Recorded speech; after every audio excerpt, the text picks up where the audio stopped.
শিৱসাগৰৰ পৰা আহিছে সকলো উপস্থিত থাকে তাতে ঠিক আছে আজিয়ে মই নিমন্ত্ৰণ জনালোঁ শ্ৰদ্ধা ৰাইজ ইলেকশ্যন আছে 19 তাৰিখে এই ইলেকশ্যন ৰাজ্য চৰকাৰ ভঙা পতাৰ ইলেকশ্যন নহয় আপোনালোকে ভোট দি প্ৰদীপ হাজৰিকা ডাঙৰীয়াক বিধায়ক পাতিছে সুশান্ত বৰগোহাঁইক বিধায়ক পাতিছে ৰূপজ্যোতি কুৰ্মীক বিধায়ক পাতিছে আমাক বিধায়ক পাতিছে আৰু দিছপুৰত আমাৰ যিখন চৰকাৰ সেইখন 2026 চনলৈ আছে অৰ্থাৎ লোকসভা ইলেকশ্যনত যেতিয়া আমি ভোট দিম আমি মুখ্যমন্ত্ৰী নাপাতো আমি কি পাতিম লোকসভা ইলেকশ্যনত ভোট দি আমি প্ৰধানমন্ত্ৰী পাতো এতিয়া দুটা মাত্ৰ আমাৰ সন্মুখত ৰাস্তা আছে আমি যদি বিজেপিক ভোট দিওঁ পদুম ফুলৰ ছবিত ভোট দিওঁ নৰেন্দ্ৰ মোদী ভাৰতৰ প্ৰধানমন্ত্ৰী হ'ব আৰু যদি কোনোবাই ভুলতে হ'লেও হাতৰ ছবিত ভোট দিয়ে তেওঁ ৰাহুল গান্ধীৰ কাৰণে ভোট দিব এতিয়া আমি সকলোৱে বুজি পোৱা মানুহ বুজা মানুহ আপোনালোকে এবাৰ চিন্তা কৰক ভাৰতৰ প্ৰধানমন্ত্ৰী নৰেন্দ্ৰ মোদী হ'ব লাগে নে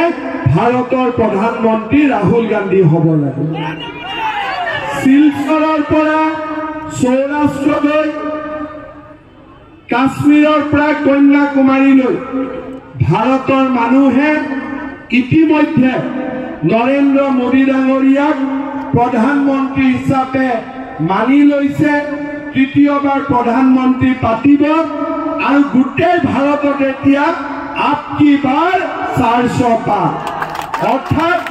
400 সিটতকৈও বেছি সিট লৈ মোদী ডাঙৰীয়া ভাৰতৰ প্ৰধানমন্ত্ৰী হওক ভাৰতখনক বিশ্বগুৰুৰ আসনত প্ৰতিষ্ঠা কৰক এয়া হৈছে ভাৰতীয় মানুহৰ আশা আৰু মোদী ডাঙৰীয়াৰ ওপৰতে আশা কিয় মোদী ডাঙৰীয়াই আমাৰ কাৰণে কি কৰিছে অসমৰ কাৰণে কি কৰিছে তাক ক'ব যোৱাৰ আগতে আমি মনত পেলাম 2019 আৰু 20 চন কোভিড যেতিয়া আহিলে মানুহৰ মাজত ক'ব গ'লে এটা এনেকুৱা পৰিৱেশৰ সৃষ্টি হৈছিল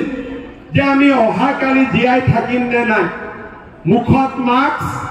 মানুহে নিজৰ পৰিচয় পাহৰি পেলাইছিল ঘৰৰ ভিতৰত সোমাই মানুহে এক প্ৰকাৰ নিজক বচাবৰ বাবে আপ্ৰাণ প্ৰচেষ্টা কৰিছিল সেই সময়ত মই অসমৰ স্বাস্থ্য মন্ত্ৰী আছিলোঁ হস্পিটালে ঘূৰি মানুহক জীৱন বচাবৰ কাৰণে আমি আপ্ৰাণ প্ৰচেষ্টা চলাইছিলোঁ মই সদায় হস্পিটালত যাওঁ মৃতদেহ দেখা পাওঁ আনকি শ্মশানত মৃতদেহ জ্বলাবৰ কাৰণেও মানুহ পোৱা অৱস্থাত নাছিল আশা হেৰুৱাই পেলাইছিলোঁ মোদী ডাঙৰীয়াই কৈছিলে যে নহয় যদি আমেৰিকা ৰাছিয়াত ভেকচিন আহিব পাৰে ভাৰততো আমি ভেকচিন বনাম তেখেতে ভেকচিন দিলে আমি এজনকৈ মানুহক ভেকচিন দিলোঁ আৰু আজি